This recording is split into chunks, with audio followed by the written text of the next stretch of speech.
habita em mim.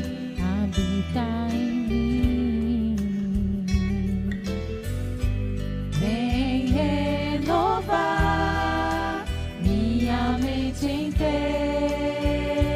querer, meus dias viverei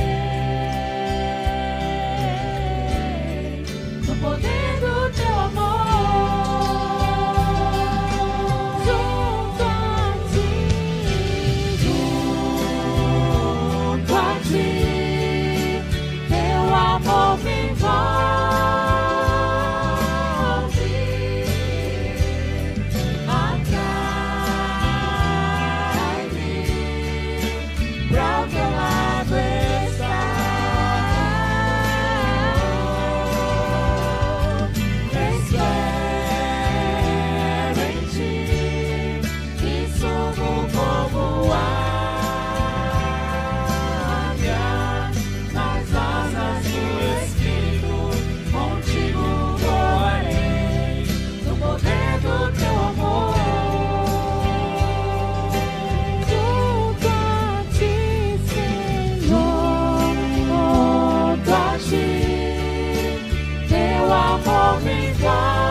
Que a graça e a paz de Cristo seja com todos neste momento.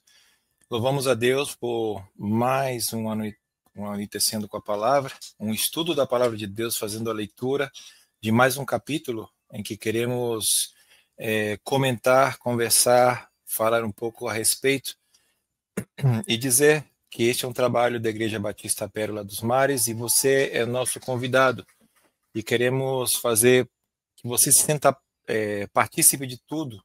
Então, entre aqui conosco, compartilhe, dê o seu like e faça esse vídeo viralizar também na internet. Queremos colocar coisas boas na internet e queremos que você seja nosso parceiro nesse aspecto. Vamos orar para que possamos entrar desde já e dizer que, bom, o nosso pastor ele está num compromisso familiar e que não estará conosco hoje, mas junto a outros irmãos estaremos comentando sobre a palavra de Deus, ok? Vamos orar. Pai amado, te agradecemos porque és bom, todo tempo tu és bom. Obrigado, Senhor, porque neste momento estaremos fazendo leitura de tua palavra e queremos, Senhor, que nessa leitura possamos levar essa palavra até o último da terra, até os confins da terra, como está escrito lá em Atos. Ó Senhor, nos ajude a poder mostrar quem Tu és em nossa vida. Ó Senhor, que esta leitura possa cair bem no coração das pessoas que o precisam. Muito obrigado, Senhor, por poder nos permitir participar deste momento. Em nome de Jesus. Amém. Bom, e neste momento me acompanha Emerson, alias Kaique, que vai estar me ajudando a compartilhar essa mensagem também. E ele, por favor, Emerson, faça uma saudação aí ao pessoal. Graça e paz a todos. Mais uma noite aqui para estudar e aprender um pouco mais da palavra de Deus. Que os irmãos possam embarcar nessa nossa programação de hoje para aprender um pouco mais da palavra. Hoje com o capítulo de Filipenses 1. Então, sejam todos bem-vindos e vamos, sem demora, partir já para a leitura, né? Então, Filipenses 1, os irmãos podem estar abrindo as suas Bíblias na versão NVI. Podem estar abrindo as suas Bíblias. Nós aqui vamos fazer a leitura na versão NVI. Então, acompanhe conosco. Paulo Timóteo, servo de Cristo Jesus, a todos os santos em Cristo que estão em Filipos, juntamente com os bispos e diáconos. A vocês, graça e paz da parte de Deus, nosso Pai, e do Senhor Jesus Cristo. Agradeço a meu Deus toda vez que me lembro de vocês. Em todas as minhas orações em favor de vocês, sempre oro com alegria, por causa da cooperação que vocês têm dado ao Evangelho, desde o primeiro dia até agora. Estou convencido de que aquele que começou a boa obra em vocês vai completá-la até o dia de Cristo Jesus. É justo que eu assim me sinta a respeito de todos vocês, uma vez que os tenho em meu coração, pois que nas correntes que me prendem, quer defendendo e confirmando o Evangelho. Todos vocês participam comigo da graça de Deus. Deus é minha testemunha de como tenho saudade de todos vocês e com a profunda afeição de Jesus.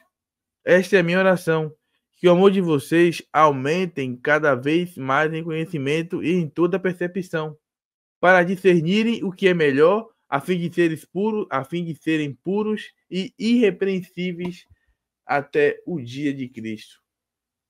Cheios do fruto da justiça, fruto que vem por meio de Jesus Cristo, para a glória e louvor de Deus.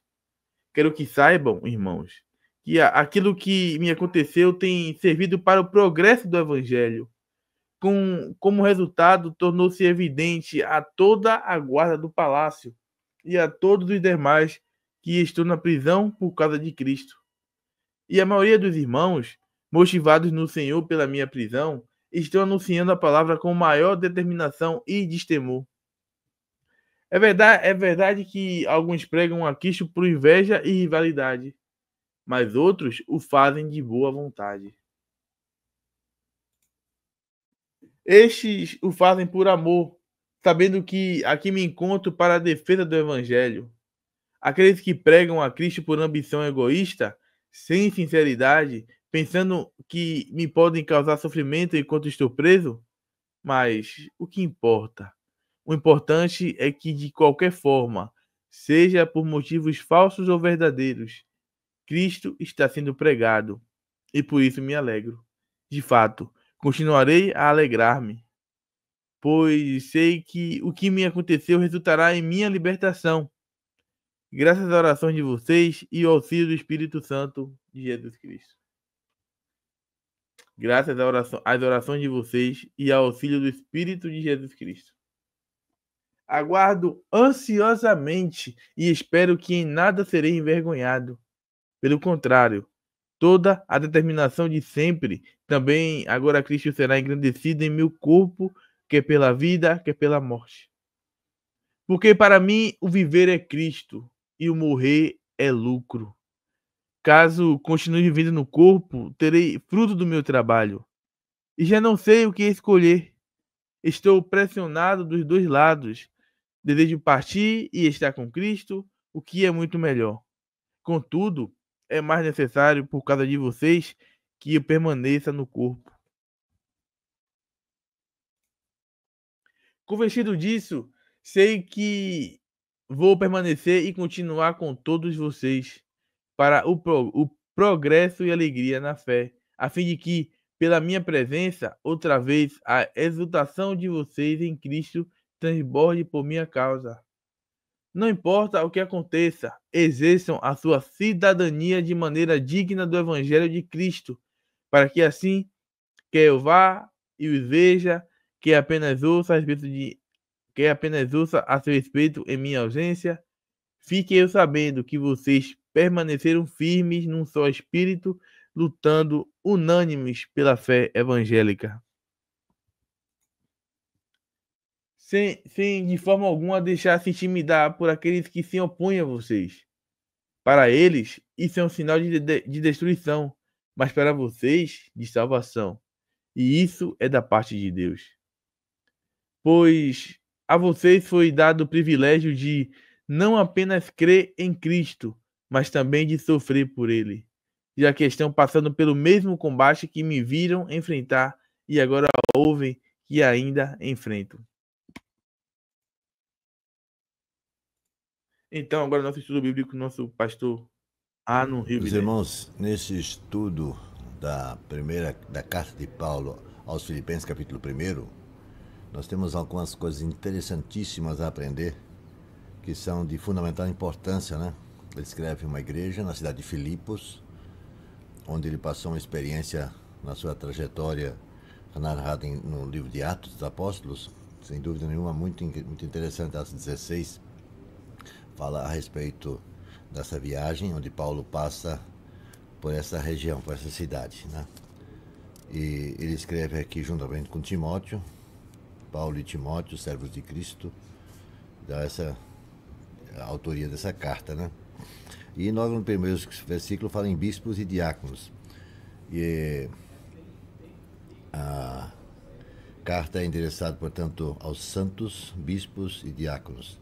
Trata-se uma única vez nos escritos da carta de Paulo que são mencionados esses termos numa saudação das suas cartas. Só nessa carta que se encontra isso. E a tradução para bispo, né, é episcopos, que significa supervisor, líder, preside, que orienta, que determina no sentido de o que se deve fazer, né? Designa a pessoa que exerce, portanto, a função de líder de um grupo. Essa é a atribuição que é dada ao bispo, né? Condição é atribuída a ele por meio de convocação do Espírito Santo, que lhe dá essa condição, né? Assim ele será, então, em condição de zelar pela comunidade, pelo seu conhecimento, pela sua prática e tudo mais. E já mais adiante, ele vai falar do versículo 3 ao 11, onde a palavra-chave é a alegria, essa carta da alegria, né? Há uma grande ênfase em gratidão, em dar graças a Deus nesse trecho da carta, né? Desse capítulo, principalmente 3 a 11, esses versículos, né? Paulo se lembra dos filipenses dando louvor a Deus, pois a igreja nasceu quando ele, lá pela meia-noite, por estar preso, louvava a Deus e foi de uma forma maravilhosa liberta da prisão, depois de ter passado aquela experiência, né? Onde o carcereiro se converte e ele passa então a ministrar àquele cidadão, né?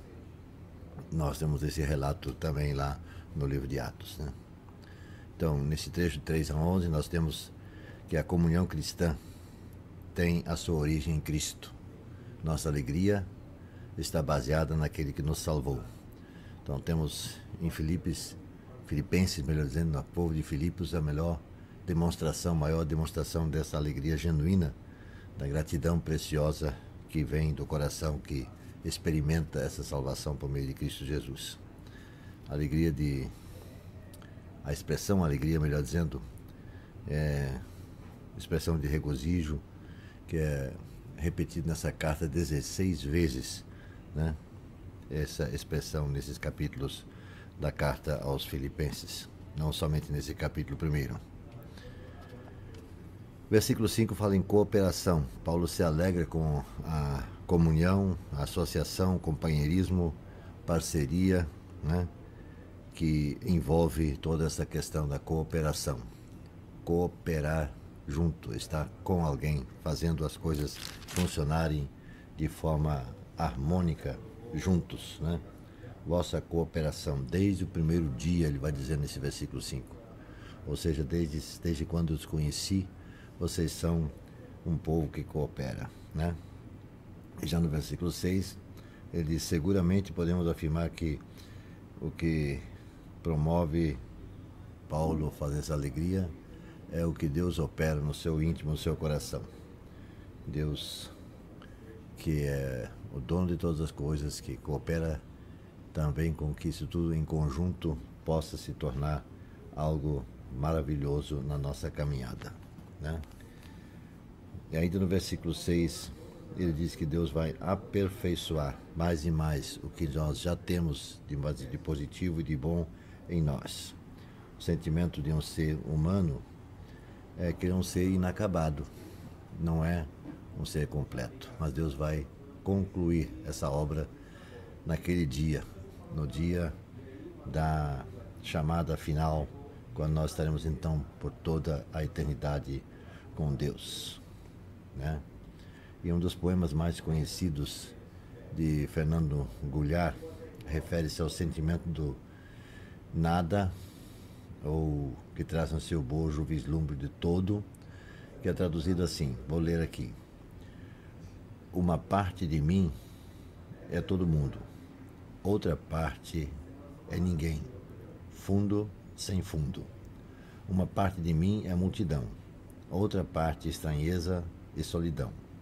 Uma parte de mim pesa, pondera, outra parte delira. Uma parte de mim almoça e janta, outra parte se espanta. Uma parte de mim é permanente, outra parte se sabe de repente. Uma parte de mim é só vertigem, outra parte linguagem. Traduzir uma parte na outra parte é uma questão de vida ou morte. Será arte? Pergunta Ferreira Goulart, né? Então, a vida é assim. A gente tem muita coisa e não sabe se tem o que realmente tem necessidade. No versículo 7 ele fala das prisões. Paulo está preso. E então ele vê que mesmo em prisão ele é livre para fazer o que está fazendo. Por exemplo, escrever uma carta como esta aos Filipenses. E no versículo 11 vai falar do fruto da justiça. A figura do fruto é frequentemente encontrada no Novo Testamento.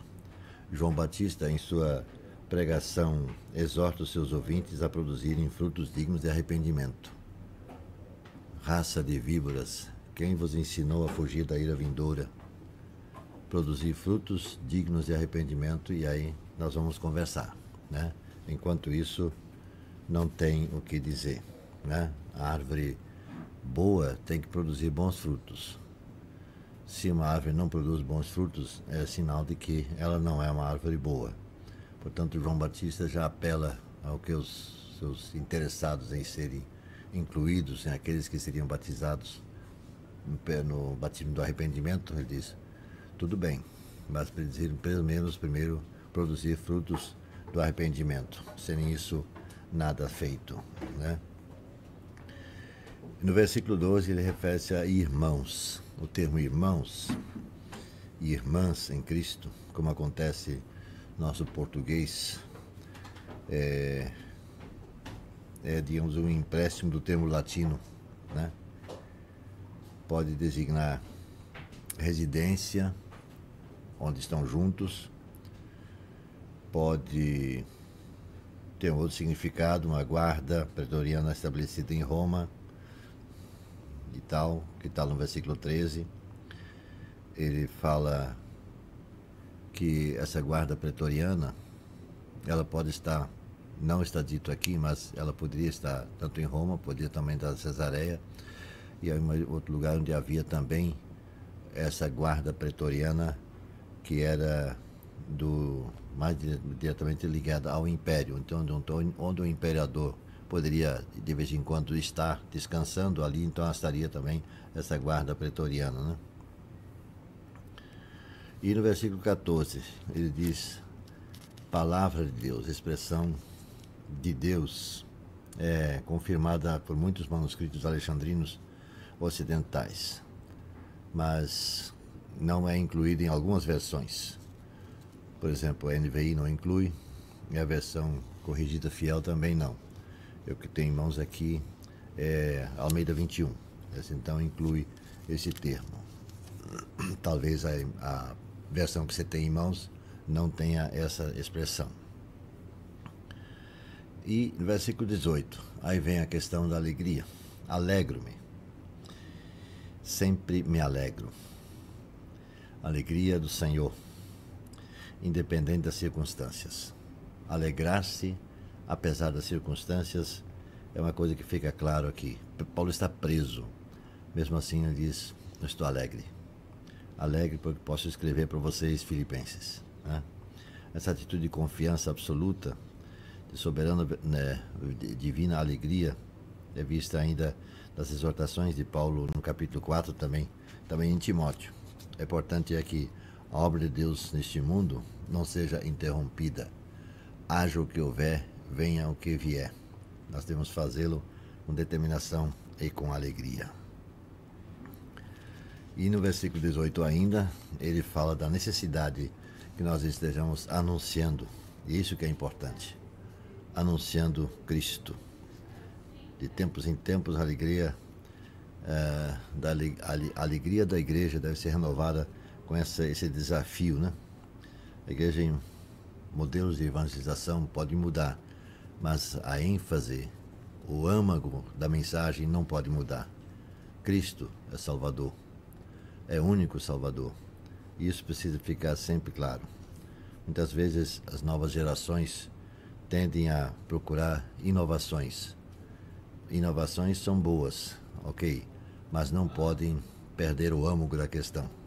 Não podem deixar de anunciar essa mensagem. O único Salvador é Jesus Cristo. Não há outros meios, não há outras formas. Só a fé em Jesus pode nos salvar. Isso que Paulo quer dizer claro nesse versículo 18 do seu caminhar. Mas eu quero que vocês que estão aí nos acompanhando estejam discutindo outros temas, outros assuntos. Eu quero partir então para os dois versículos 21 a 23. Paulo não tem nenhum receio, quando ele diz aqui, de encarar a morte. Para ele, morrer era lucro. Essa atitude de esperança cristã está em contraste com essa, digamos assim, postura de desesperança que o não cristão tem, porque ele não tem mais nada depois da morte para esperar. Nós não.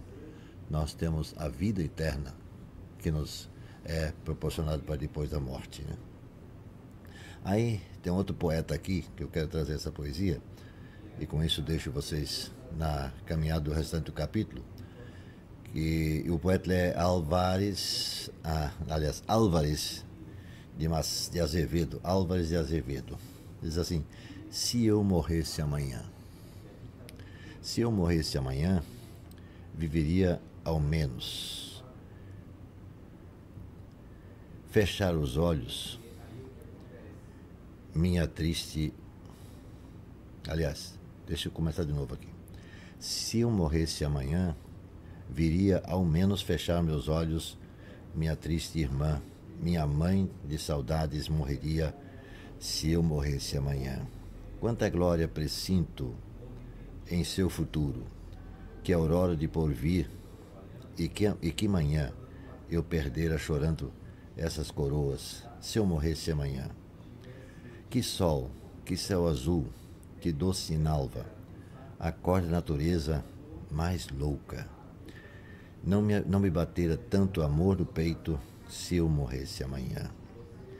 Mas essa dor da vida que devora, a ânsia da glória, o dolorido afã, a dor do peito emudecera ao imenso se eu morresse amanhã. Nossa vida é uma inconstância e uma incerteza. Não sabemos quando vamos partir deste mundo. Paulo está, digamos assim, com seus dias contados, mas mesmo assim expressa alegria, e muita alegria. Então, se morresse amanhã, ele estaria, digamos assim, firme e satisfeito, porque ele teria cumprido o seu propósito aqui neste mundo.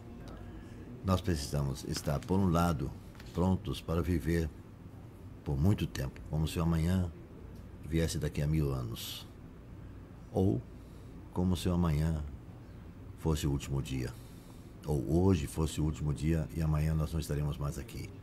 Enquanto aqui estivermos, que nós possamos viver esse evangelho que Paulo viveu, Paulo pregou, Paulo anunciou. Continuem no estudo desse versículo compartilhando entre vocês que estão na sala nessa manhã, nessa oportunidade, nessa noite, e façam com que outros que nos acompanham possam ser edificados também. Que Deus abençoe. Amém e amém. Amém. Amém, glória a Deus. Amém.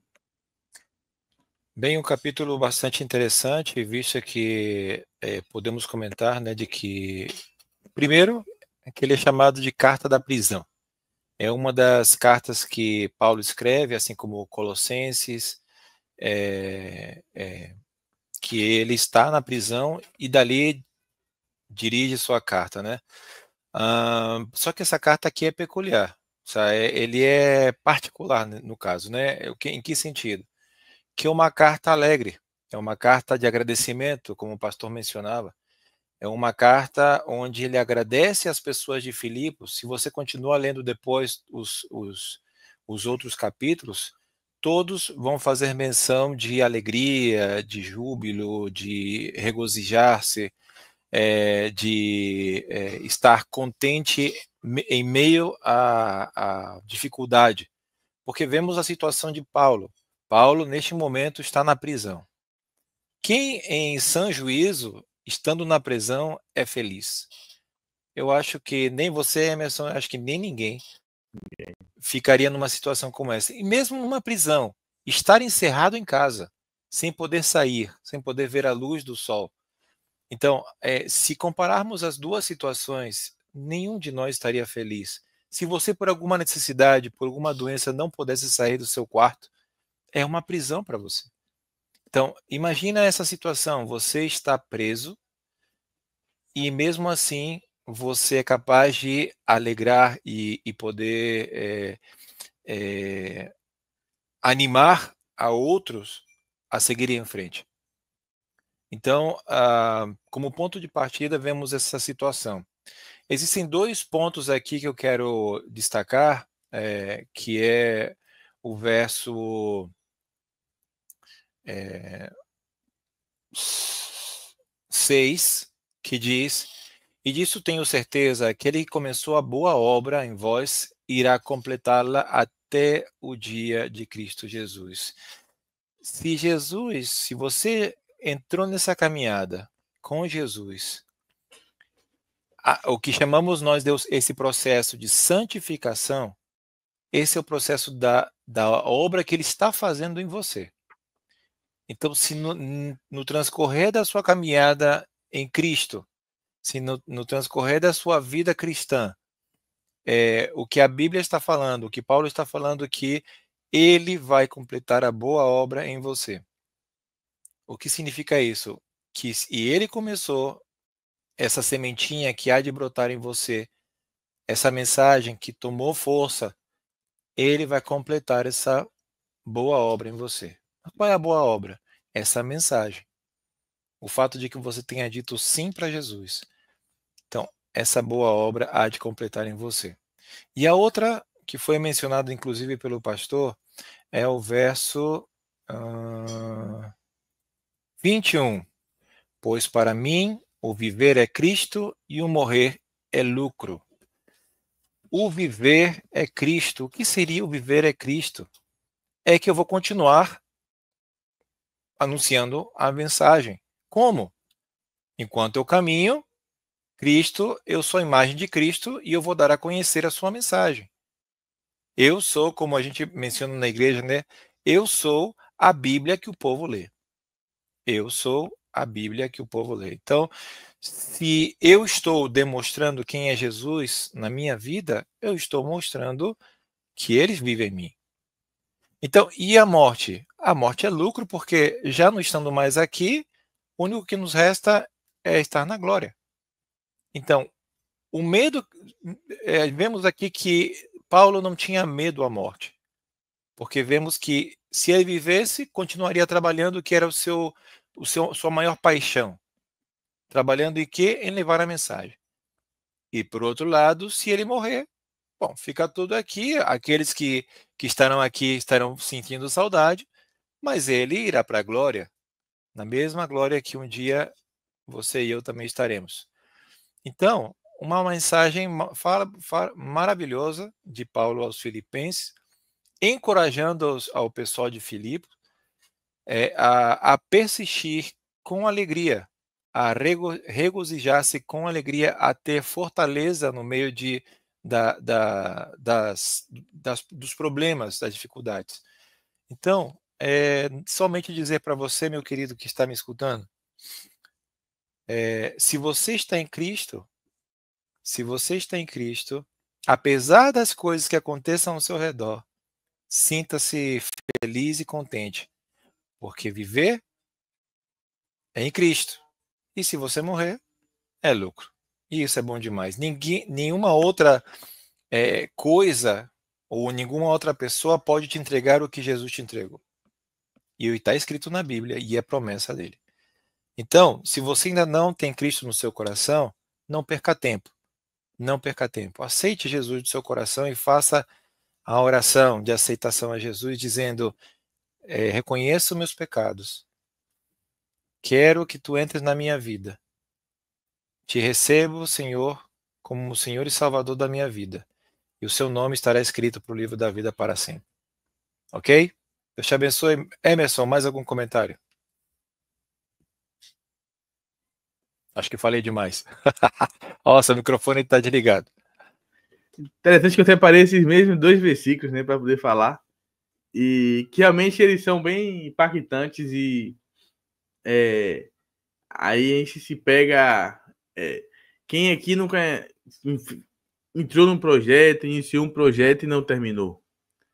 Quem não entrou na academia, entrou no esporte e não terminou? Começou a fazer um curso e não terminou. E às vezes a gente pensa que somos nós que sustenta a transformação, que sustenta a renovação em Cristo. Não, mas não é. Cristo que nos dá sustentação para essa transformação, para essa boa obra ser completada. E às vezes é nisso que a gente peca. Porque, meu irmão, você que está me ouvindo, não é você quem sustenta a sua transformação, não. É Deus.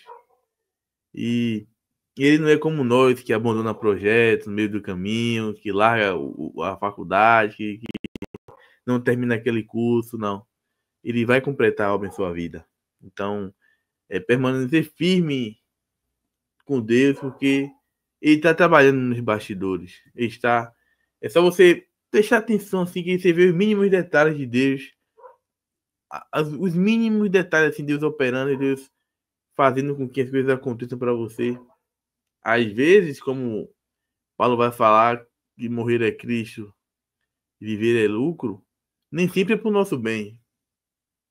Na maioria das vezes, as coisas acontecem e é mais complicação, é mais problemas.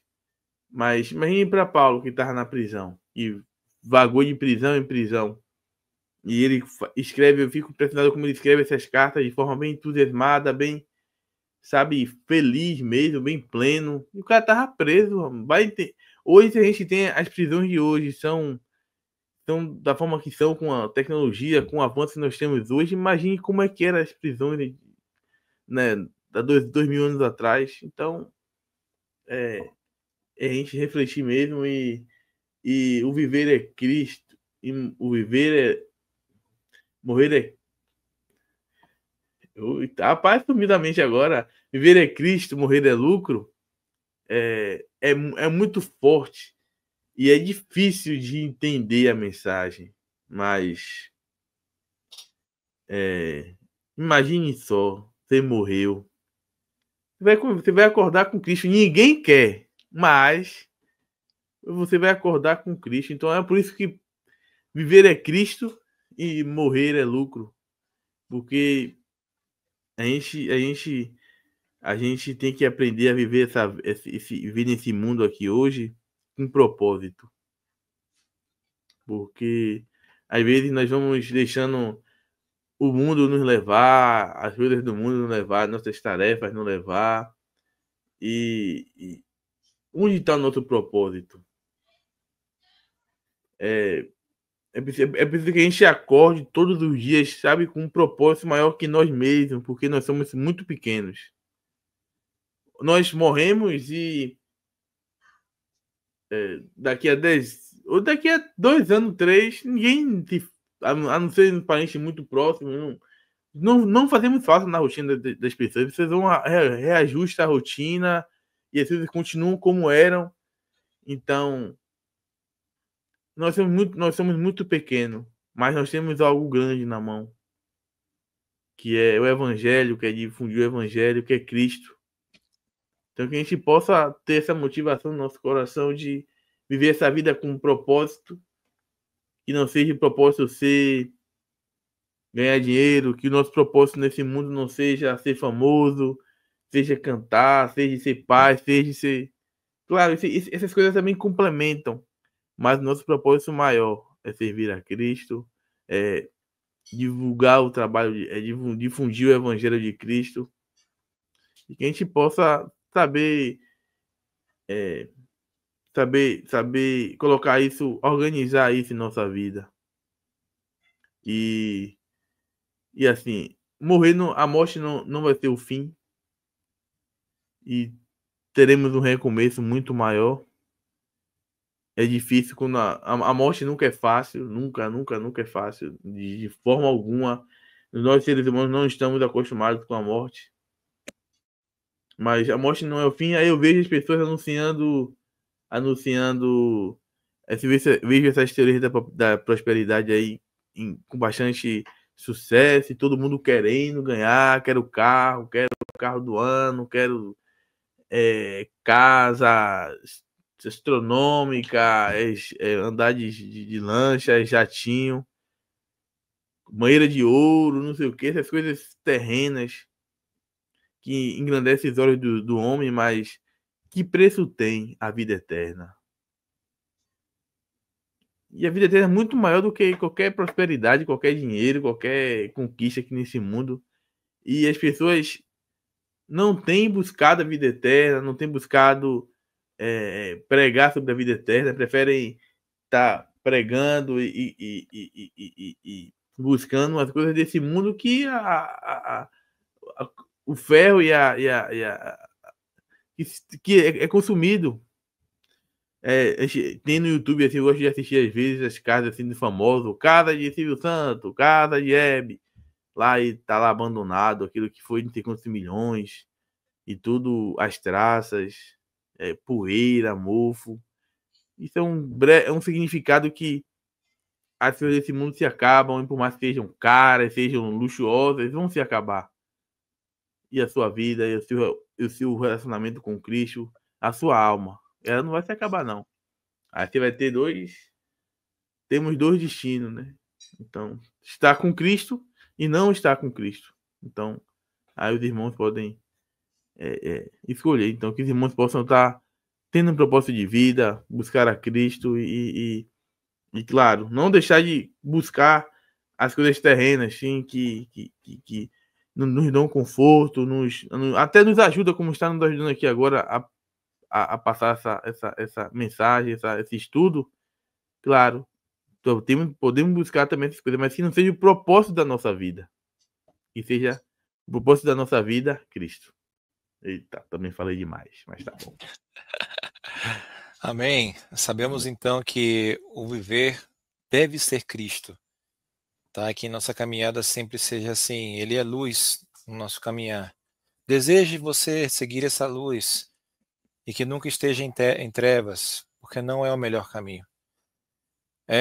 Então, encerrando essa parte do nosso estudo, vamos orar, e logo após de um vídeo estaremos no nosso período de agradecimentos e pedidos. Pai amado, te agradecemos porque eres maravilhoso, que tua mensagem, Senhor, possa nos ajudar a entender o que é de grandioso e beneficioso para a nossa vida estar em Cristo. Muito obrigado, Senhor, pela tua mensagem, e porque ela tem um propósito marcante em cada vida. Que as pessoas que estarão assistindo, irmãos ou não, possam entender a mensagem que foi lida neste momento e comentada. Te louvamos e te agradecemos em nome de Jesus. Amém.